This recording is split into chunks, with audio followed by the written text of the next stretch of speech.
Suppose you are going to Baguio inside the Victory Liner bus as a passenger. And then suddenly, upon reaching Tarlac, the bus driver suffered a minor heart palpitation. So the bus is stalled right at the middle of the highway, blocking the flow of traffic, delaying everybody. And then suddenly, anybody here among the passengers who can drive this bus so we can bring our driver to the hospital? Raise your hand. I can drive a Corona, but you cannot drive that bus as you a driver. Suppose in case of an emergency, nag-excursion kayo with the whole company, na may nangyari sa bus driver, and you are the only person there who can really drive that bus, and you have no previous experience in bus driving, do you think you can manage to drive that bus? Sabi nila, hindi ko kaya yan. Bakit? Dahil mabigat siya. Bakit hindi mo naman kinakarga yan? Dinadrive mo lang naman yan. Of course you can do it, as long as you know the differences between these two. So I will teach you how to drive a bus. If you remember last meeting, I discussed with you in detail the differences between driving a manual transmission against automatic car. So if you enroll in this manual transmission without driving this automatic car, by knowing the differences in theory, by taking the seminar, I'm sure you can be able to drive this automatic car kasi alam mo na ang pagkakaiba in theory. The same thing is true in any vehicle. Basta marunong ka ng mag-drive ng kotse, knowing the differences between these two, mag-drive mo na yung mga yan. Like for instance, because of the prohibitive prices of gasoline now, ang daming bumiling motorcycle. Motorcycle. Yan. Ikaw, hindi ka pa nag-drive ng motorcycle. Ang dinadrive yung Corolla mo araw-araw. Eh gusto mo mag-drive ng motorcycle. Kaya ko kaya ito? Siyempre kaya mo kahit hindi mo pa nasubukan. How? Dapat alam mo lang pagkakaiba. To learn how to ride a motorcycle, dapat marunong kang mag-bike. Kasi pag marunong kang mag-bike, you know how to balance. Requirement yun. At marunong kang mag-drive. If you know how to bike, and you know how to drive, you can drive a motorcycle. Basta alam mo lang ang pagkakaiba. Everything is the same. Driving a motorcycle, driving a car is the same. Ngayon, sa kotse, pag nag-start ka, you apply the gas. Sa motorsiklo, may gas dito. Sa ng gas ng kotse, sa pedal dito, sa paa, yung motorsiklo dito. Boom! Boom! Yun ang gas niya. Sa kotse, pag nag-clutch ka, yung lepot mo nagka-clutch. Sa motorsiklo, hindi. Nandito yung clutch niya. Yan. So, nandun ang gas, dito ka nagka-clutch. Sa kotse, pag nagsisip ka, you shift the gear like this. Yung kamay mong ginagamit ko. Hindi pwede yung kamay mo dahil ang kamay mo nasa gasolina. Yung kaliwa mong paa nasa clutch. So, kailangan yung paa mo magkakambyo. So, ang kambyo dito, right foot mo ang nagsisip sa gear dito. Yan. Dapat ganon. So, pareho lang. I-adjust mo lang konti. Marunong ka mag-bike. So, ito palang gasolina. Ito palang clutch. So, pag nire-release mo yung clutch, sa kotse, ito, nire-release mo rin yun. Pareho lang naman yun. Pero dapat marunong ka mag-bike. So, pag sinubukan mo, siguro for the first time, medyo langanin ka. Pero later on, matadrive mo na yan. Ngayon, driving a Victory Liner bus. Anong pagkakaiba? Now, driving a small car, how do you shift the gear? Clutch down, no gas, second. Release clutch, gas.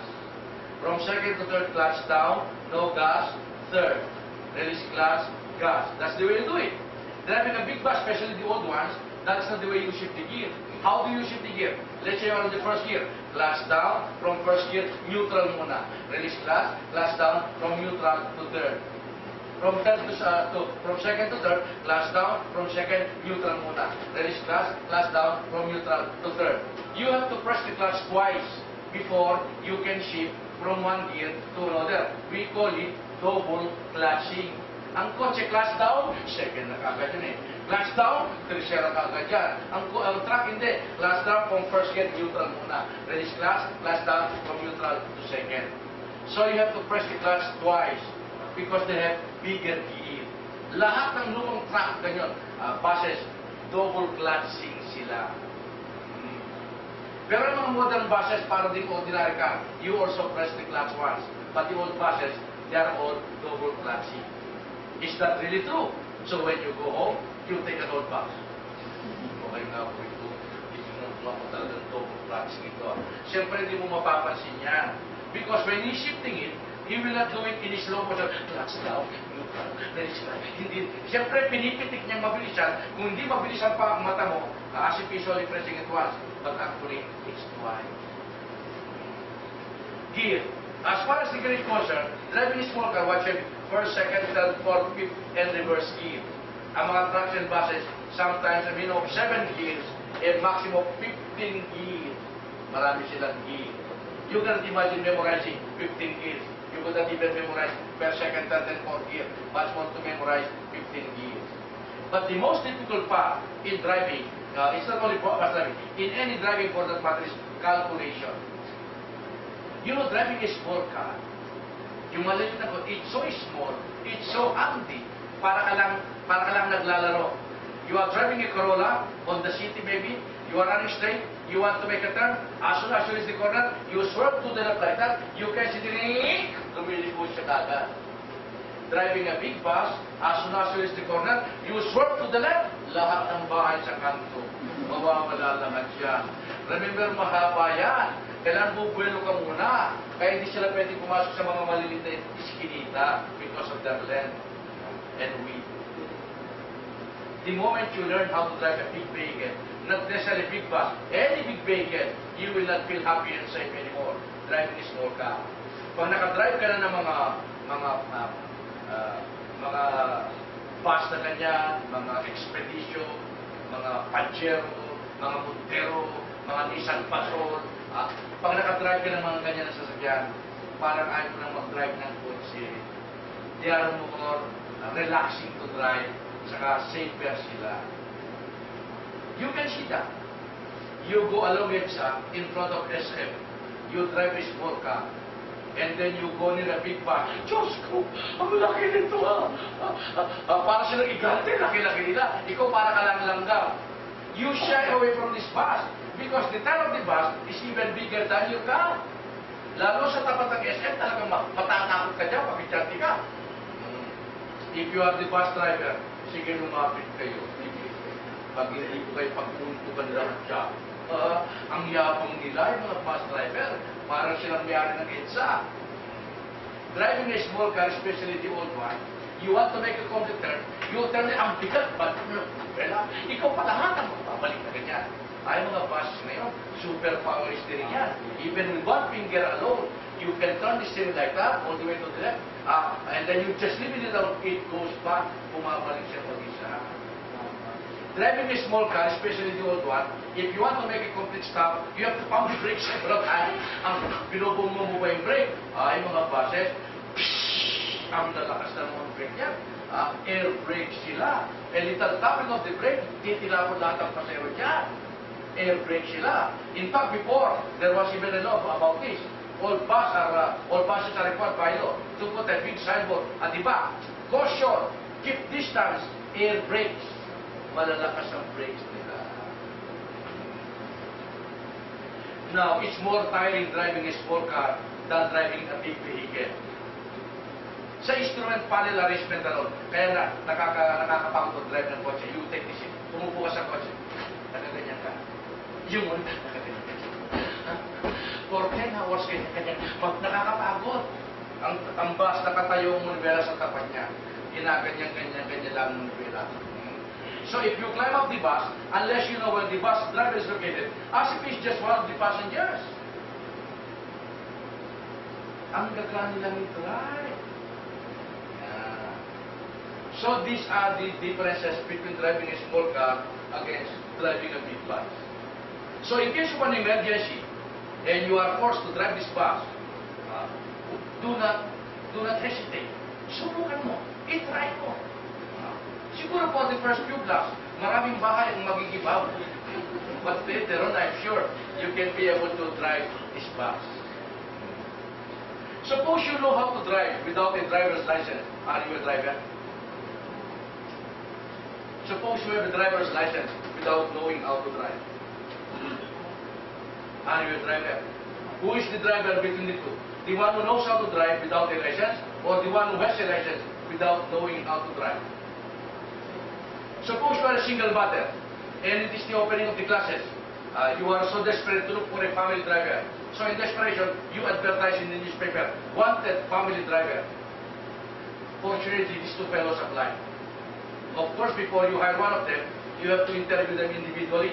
Or you, what are your qualifications? I'm happy to tell you, ma'am, that I have 10 years experience as a driver. Wow, very good. But I have only one problem. What's that? I have no license. Problema nga yan. What about you? Ma'am, I have 10 licenses.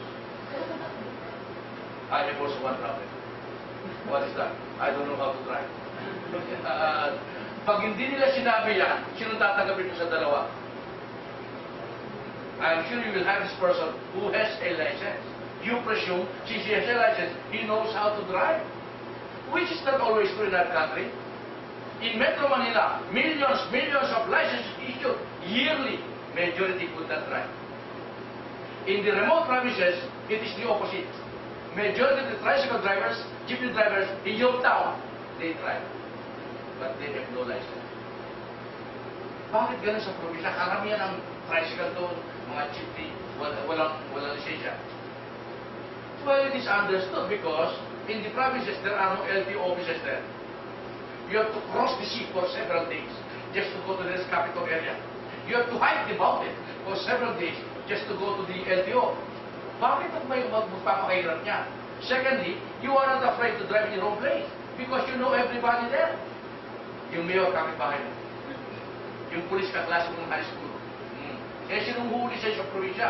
Eh, kamag-anak mo lahat ng tao ron eh. Now, kung drive ka ng drive, every day you will drive. But accident can happen anytime. Nakapatay ka ng bata ngayon, may nasa kasama ng bata. Legally, you are guilty. Automatic ka, because you have no license. Pero tinignan mo nasa kasama mo, kamag-anak mo rin. You know, in the province, you can settle everything amicably. Suppose you are planning to go to Manila. Wala kang kamag-anak sa Manila. You have no license. No problem. You can go to Manila. How? You just go to your friend's policeman. Nakita mo sa kaibigan mo. Alam mo, Brad, si kapatid ko punta sa Saudi bukas. Alam mo, yati ko sa airport.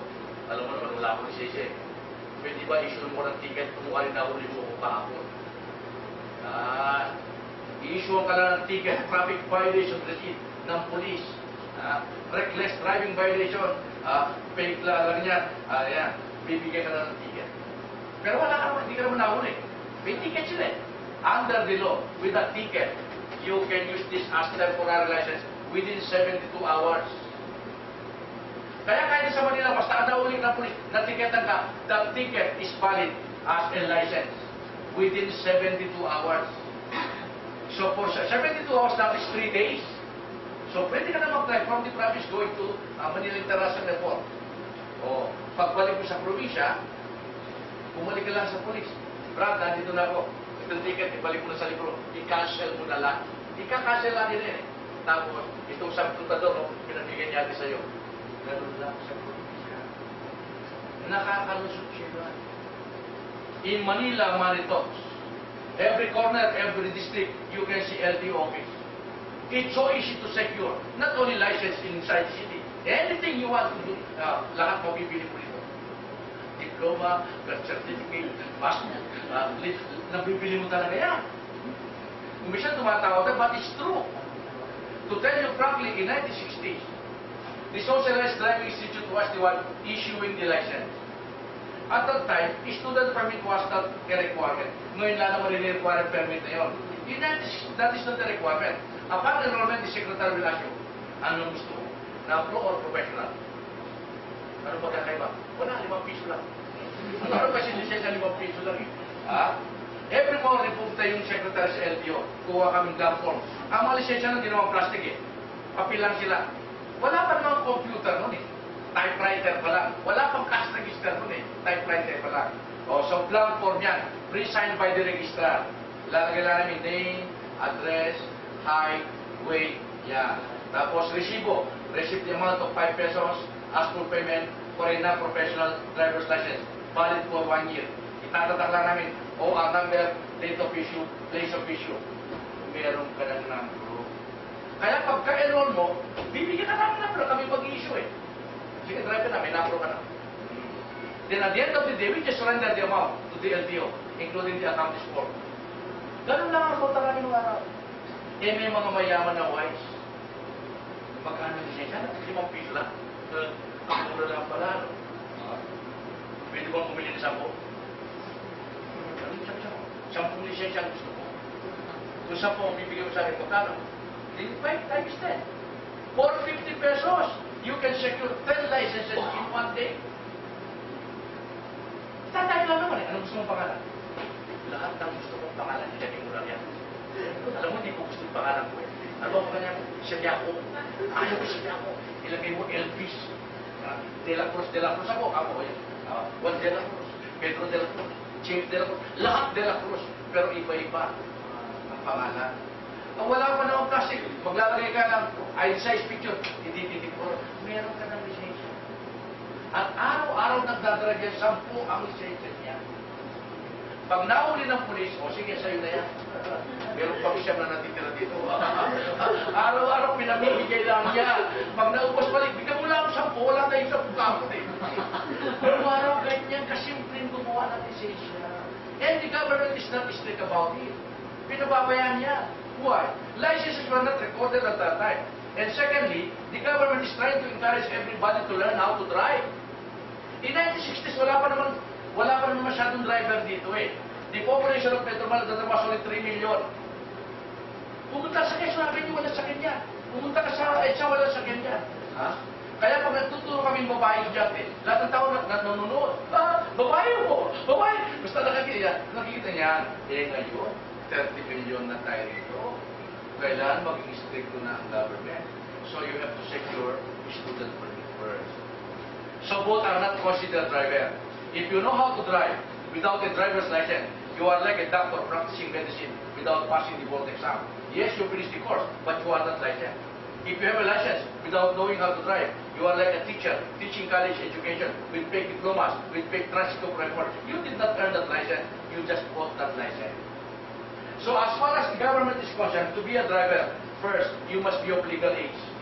You must know how to drive. You must know all traffic rules and regulations. And you are able to secure a genuine license by going to the LTO personally and passing all the series of examinations plus drug testing. Only then, you consider yourself a driver. If you cannot drive a dump truck, a terminal truck, don't worry. Anyway, if you apply for a license, nakatatak naman sa likod ng lisensya nyo kung anong kotse pwede nyo i-drive. Kaya dapat mag-ingat kayo dyan. Meron tayong restriction code. Kaya dapat pag may lisensya kayo, tignan mo yung code mo. Kasi dito, palagi inuuli yung mga babae sa mga code na yan. Pag nakalagay sa'yo, 2 wheels only. Ano pwede mong i-drive? Motorcycle na. Hindi ka pwedeng mag-drive ng kotse. Tulad yung nagdi-deliver ng pizza pie, yung mga McDonald's na yan. 2 wheels lang ang lisensya niyan. Hindi siya pwede mag-drive ng kotse. Kasi ang kotse, 4 wheels yan. Oh. So, 2, 3 wheels only. Oh. O kaya, 4 wheels only, not exceeding 4,500 kilograms. Oh. 4 wheels up. 4, a car, up. 10-wheeler, 6x6 truck. 2, 3, 4 wheels up. Lahat pwede na. Automatic clutch only. That means you can only drive automatic car.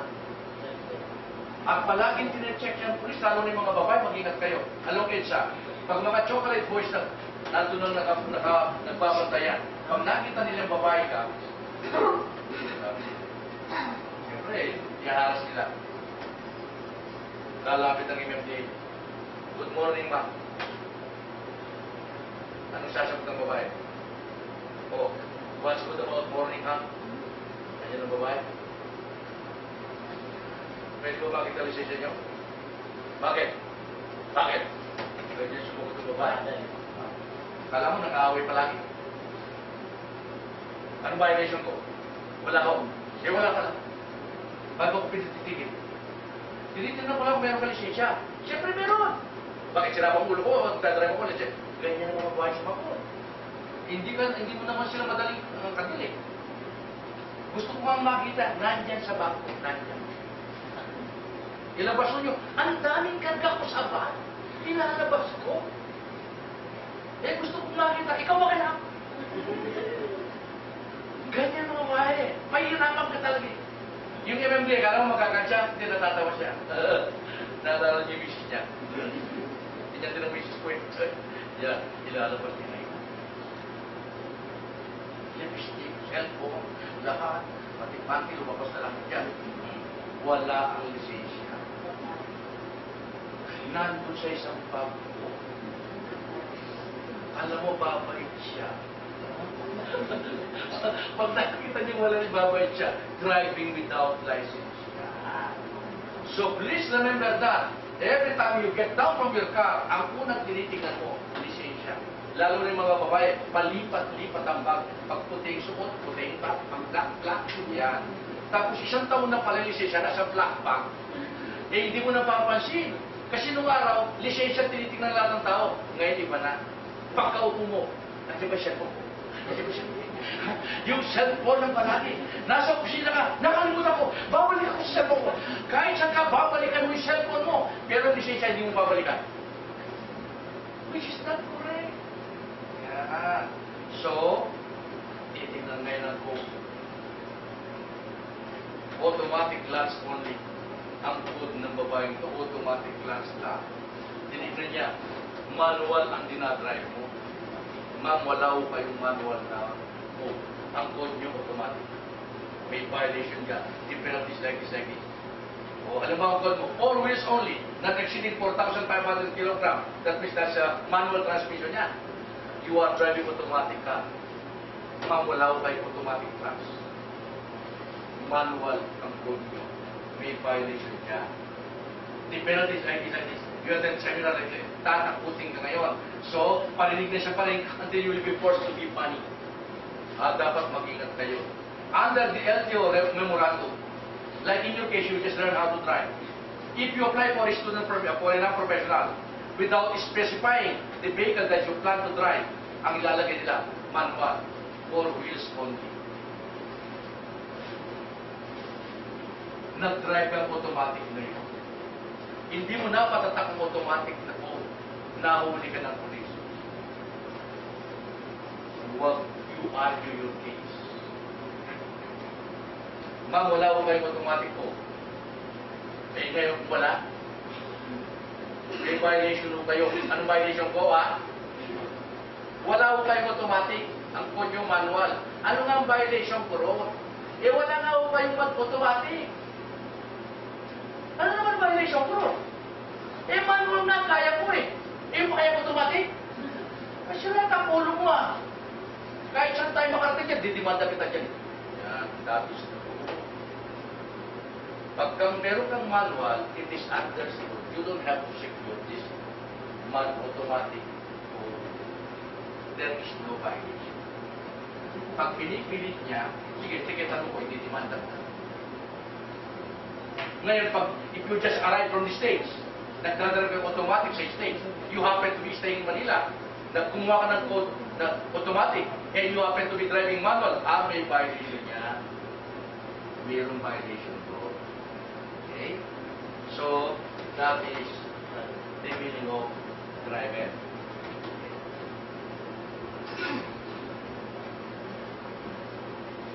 Next, classification of motor vehicles. How do we classify motor vehicles? Alam mo kasi ngayon, conscious na kayo sa mga kotse. Gusto nyo lahat, alam nyo yung mga lahat na sasakyan. When you were not yet driving, you don't care about cars. Hindi mo man tinitignan yan eh. You are not particular about cars. Ang mga tinitignan mo ng jeep. Puro jeep. Gusto mo yung mga stereo. Yan ang mga gusto ko eh. Gusto ko yung jeep sa iyo stereo. Kasi yan ang sinasakyan mo eh. Yung mga kotse na yan, wala yan. Pero ngayon, nag-drive ka na ngayon. So, meron ka ng kotse. Puro kotse na tinitingnan mo yan. Mga jeep na yan, wala kang pakialam sa mga yan. Pero kung isang napapasinate ka sa mga magagandang kotse, lalo na yung mga imported, mga Montero, Pajero, Expedition, CRV. Lumisan, may nakikita ka ron. Kasi matter of because may nabulugyan. Ang important sana nakikita mo sa mga luxury vehicles,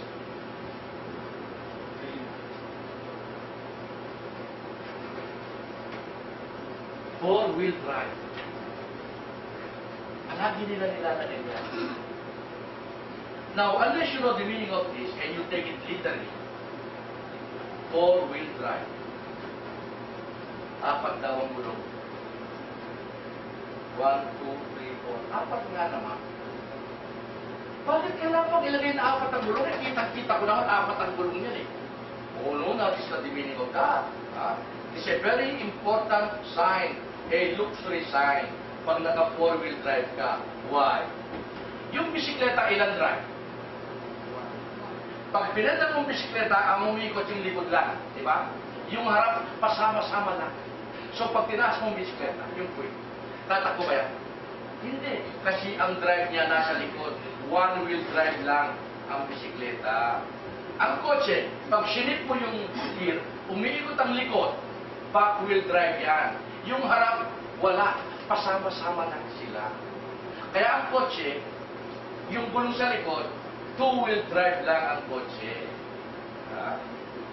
Pag yung bagong kotse, sino po ang gear? Ang tumatakbo yung harap. Yung likod, pasama-sama lang.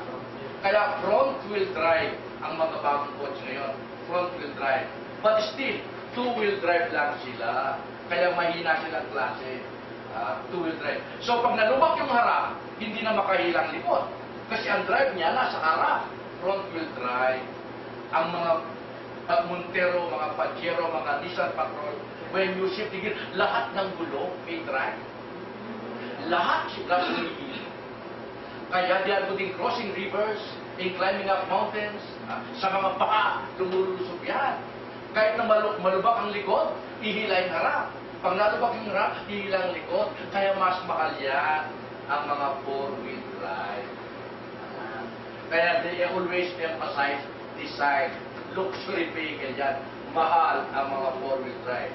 So whenever you buy this brand new CRV, yung mga lumang CRV, imported sila, four-wheel drive sila. But they consume more gasoline. Kaya hindi masyadong binibili ng Pinoy. So ang mga bagong CRV ngayon, two-wheel drive na lang sila. And mostly, front-wheel drive sila. Kaya mas mahina ang gasolina ngayon, ang consumption ng mga bagong CRV. Kasi two-wheel drive lang sila. Ang mga pickup, may mga four-wheel drive, may mga two-wheel drive. Pag bibili kang Mitsubishi na pickup, pag four-wheel drive siya, ang brand niya is iba. Yan. Pag L200 siya, two-wheel drive siya. Pero yung malaking gulong na yan, malalaking truck na mga ganyan, mga pickup, four-wheel drive siya. But they don't put it four-wheel drive, 4x4 ang nilalagay nila. Pag nakakita ka sa mga pickup, mga Estrada, mga 4x4 kasi ang brand nila, Estrada. Yan. 4x4 sila.